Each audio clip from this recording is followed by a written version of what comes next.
Avez-vous déjà ressenti cette angoisse sourde, cette question qui vous ronge l'esprit au milieu de la nuit? Est-ce vraiment lui? Est-ce vraiment elle? Cette douleur de s'être déjà trompé, d'avoir confondu l'intensité avec l'amour véritable, de s'être laissé emporter par des sentiments qui semblaient si réels, si profonds, pour finalement découvrir que vous étiez amoureux d'une illusion. Dans notre pays, on grandit souvent avec cette idée que l'amour, c'est compliqué, que c'est un mystère insondable. Mais et si je vous disais que le véritable savoir n'est ni un simple sentiment, ni une décision logique, mais une résonance qui se produit à des niveaux multiples de votre existence? Restez jusqu'à la fin pour découvrir ce que personne ne vous a jamais dit sur cette reconnaissance profonde. Selon le docteur Bruce Lipton, nos cellules sont de véritables lecteurs d'énergie. Le savoir est en partie une perception cellulaire. Quand vous rencontrez quelqu'un dont la fréquence énergétique complète et harmonise la vôtre, vos cellules répondent avec une sensation de sécurité et de familiarité. Un « oui » biochimique que votre esprit interprète comme ce fameux « savoir ». Avez-vous déjà ressenti cette paix inexplicable en présence de quelqu'un, comme si votre corps reconnaissait quelque chose que votre mental n'arrivait pas encore à nommer? Pensez-y un instant. Combien de fois avez-vous ignoré cette sagesse cellulaire pour suivre votre tête? Dites-moi ce que vous en pensez après. Gregg Braden nous enseigne que le savoir peut être compris comme un état de soudaine et profonde cohérence cœur-cerveau. En présence de cette personne, votre champ électromagnétique s'harmonise, générant une sensation inconfondible de paix et de certitude qui transcende l'analyse mentale. C'est comme si deux instruments de musique se mettaient spontanément à jouer la même mélodie. Plus loin, nous explorerons, guidés par la profondeur de Carl Jung, les pourquoi de ce phénomène, en différenciant l'intuition genuine des pièges de la projection et en révélant les signes inéquivoques d'une rencontre d'âme destinée à propulser votre voyage. Quelle partie de cela résonne le plus avec votre expérience? Laissez un commentaire, j'ai hâte de vous lire. Avez-vous déjà vécu cette montée vertigineuse, cette passion qui vous consume entièrement, vous faisant croire que vous avez enfin trouvé la personne? Cette sensation enivrante où chaque regard, chaque mot semble confirmer que le destin vous a réunis. Dans notre pays, on grandit souvent avec cette idée romantique que l'amour véritable doit être foudroyant, dramatique. Mais combien de fois cette passion dévorante s'est-elle transformée en désillusion amère quand la réalité a rattrapé le rêve? Restez avec moi, car ce que vous allez découvrir sur cette illusion pourrait vous épargner bien des souffrances. Carl Jung nous révèle une vérité troublante. Cette passion coup de foudre est souvent le résultat d'une projection de votre anima ou animus, ces parts de votre âme que vous projetez sur l'autre. Vous tombez amoureux non pas de la personne réelle, mais de votre propre reflet psychique que vous voyez en elle. C'est comme tomber amoureux de votre propre image dans un miroir déformant. Avez-vous déjà idéalisé quelqu'un au point de ne plus voir qui il était vraiment? Pensez-y un instant. Qu'est-ce que vous cherchiez vraiment dans cette personne? Dites-moi ce que vous en pensez après. Et puis, il y a ce mythe dangereux qu'on entend partout dans notre pays. Il ou elle va me compléter. Mais le véritable savoir ne vient jamais de la recherche d'une moitié manquante. Il émerge quand deux individualités entières se reconnaissent mutuellement. Voici un exercice de discernement puissant. La prochaine fois que vous ressentez une forte attraction, demandez-vous « Qu'est-ce que j'admire chez cette personne qui est, en réalité, une qualité que j'aspire à développer en moi ?» Avez-vous déjà fait cette distinction? Laissez un commentaire, j'aimerais savoir. Cette différence est cruciale. La projection est comme un éclair, intense, aveuglant et éphémère. Le véritable savoir ressemble plutôt à la lumière du soleil, constante, nourrissante et qui illumine sans éblouir. Combien de fois avez-vous confondu l'éclair avec le soleil? Restez jusqu'à la fin, car plus loin, nous explorerons comment reconnaître les vrais signes d'une connexion destinée. Avez-vous déjà vécu cette sensation magique où tout semble conspirer pour vous rapprocher d'une personne? Ces coïncidences troublantes qui s'enchaînent, vous pensez à elle et elle vous appelle. Vous découvrez que vous avez grandi dans la même ville, que vos chemins se sont croisés 1000 fois sans que vous le sachiez. Dans notre pays, on dit souvent « le hasard fait bien les choses ». mais Carl Jung nous révèle que ces hasards ne sont pas fortuits. Ils sont les échos extérieurs d'une reconnaissance intérieure déjà accomplie. Restez avec moi, car ce que vous allez découvrir sur cet orchestra de l'univers pourrait transformer votre compréhension de l'amour destiné. Jung appelle cela la synchronicité. Ces coïncidences significatives qui ne relèvent pas de la causalité, mais d'un principe d'ordre supérieur. Quand vous rencontrez quelqu'un qui vous est destiné, l'univers semble soudain parler le même langage que votre âme. Ce n'est pas que le cosmos vous livre cette personne comme un cadeau, mais plutôt que votre psyché, déjà alignée avec cette connexion, commence à percevoir et à attirer les signes qui confirment cette vérité intérieure. Avez-vous déjà remarqué comment certaines coïncidences vous frappent comme profondément porteuses de sens? Pensez-y un instant. Combien de fois avez-vous tenté de rationaliser ces signes au lieu de les honorer? Dites-moi ce que vous en pensez après. Voici un exercice puissant pour reconnaître cette cartographie de la synchronicité. Regardez en arrière vers le début de votre connexion avec cette personne.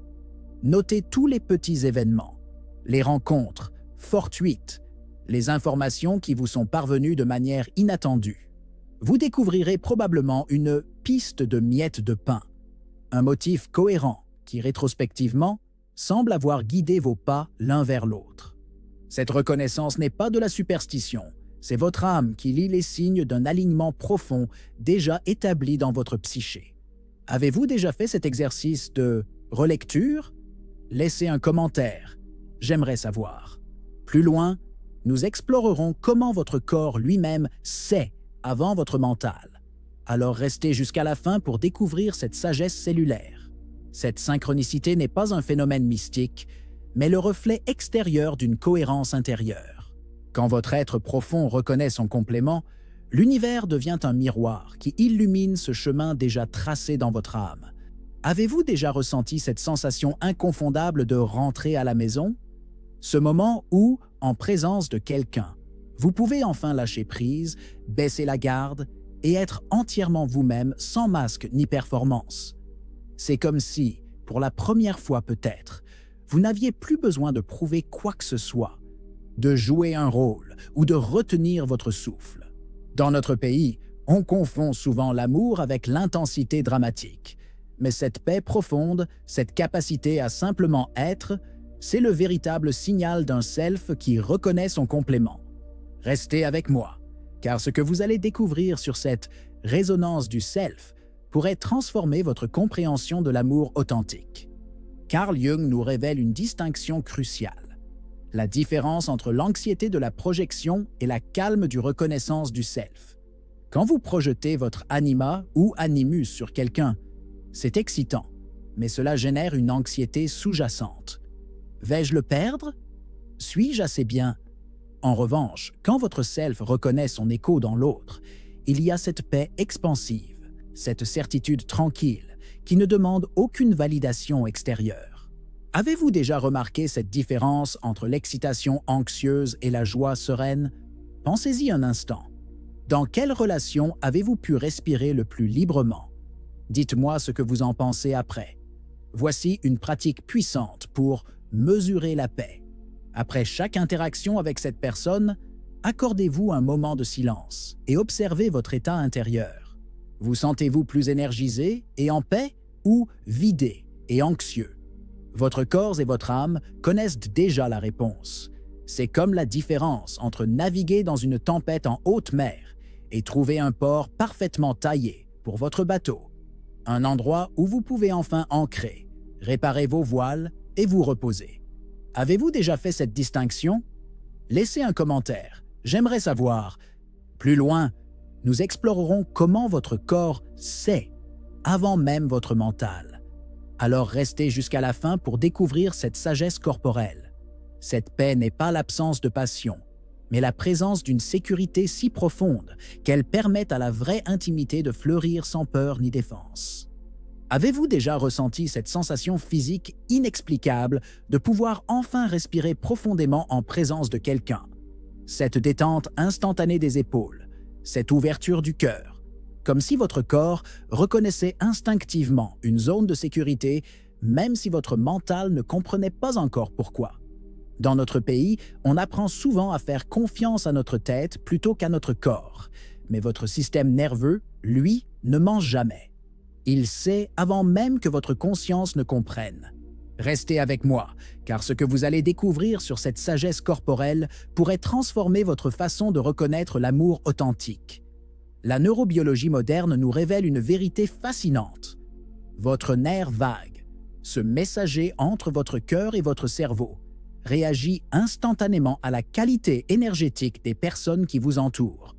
En présence de quelqu'un qui vous est destiné, votre système nerveux sort naturellement du mode combat ou fuite pour entrer dans un état de sécurité sociale et de connexion.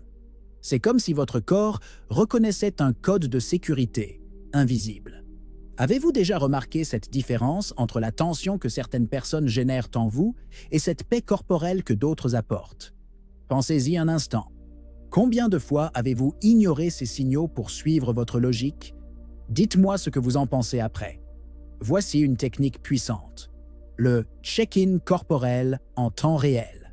Pendant vos interactions, détournez une petite partie de votre attention vers votre corps. Y a-t-il une tension dans votre estomac? Votre poitrine est-elle ouverte ou fermée? Votre respiration est-elle fluide ou retenue? Votre corps fonctionne comme un instrument de musique sensible. En présence de la bonne personne, il entre en résonance harmonique. Avez-vous déjà fait cette distinction? Laissez un commentaire, j'aimerais savoir. Plus loin, nous explorerons comment cette connexion transcende l'attraction pour devenir un véritable partenariat d'évolution. Alors restez jusqu'à la fin. Cette sagesse corporelle n'est pas mystique. C'est de la pure intelligence biologique qui reconnaît son complément énergétique avant même que votre mental ne puisse analyser la situation. Avez-vous déjà ressenti cette joie profonde et rare d'être vu dans votre totalité? Non seulement dans vos qualités lumineuses, votre persona poli que vous montrez au monde, mais aussi dans vos zones d'ombre, vos complexités, vos contradictions humaines. C'est comme si, pour la première fois, quelqu'un regardait votre âme nue et disait « Je te vois, je te comprends et je t'accepte exactement comme tu es ». Dans notre pays, on grandit souvent avec cette peur d'être découvert, de montrer nos failles. Mais quand vous rencontrez quelqu'un qui vous est destiné, cette peur se transforme en soulagement, en gratitude. Restez avec moi, car ce que vous allez découvrir sur cette reconnaissance totale pourrait transformer votre compréhension de l'amour authentique. Carl Jung nous révèle une distinction cruciale, la différence entre être complété par quelqu'un et être soutenu dans votre intégrité. Une connexion destinée ne vient pas combler un vide en vous. Elle inspire les deux partenaires à devenir des versions plus complètes d'eux-mêmes, ensemble et séparément. C'est comme deux flammes qui, au lieu de se consumer l'une l'autre, s'illuminent mutuellement pour briller plus fort. Avez-vous déjà ressenti cette différence entre quelqu'un qui vous sauve et quelqu'un qui vous inspire à vous sauver vous-même? Pensez-y un instant.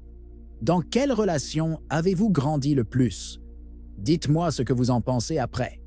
Voici la réflexion définitive pour reconnaître un véritable partenaire d'évolution. La présence de cette personne m'inspire-t-elle à être une version plus grande, plus courageuse et plus authentique de moi-même? Ou me conforte-t-elle dans mes limitations? C'est comme la différence entre deux alpinistes. Au lieu de deux moitiés qui se cherchent au sol, ce sont deux grimpeurs, chacun sur sa propre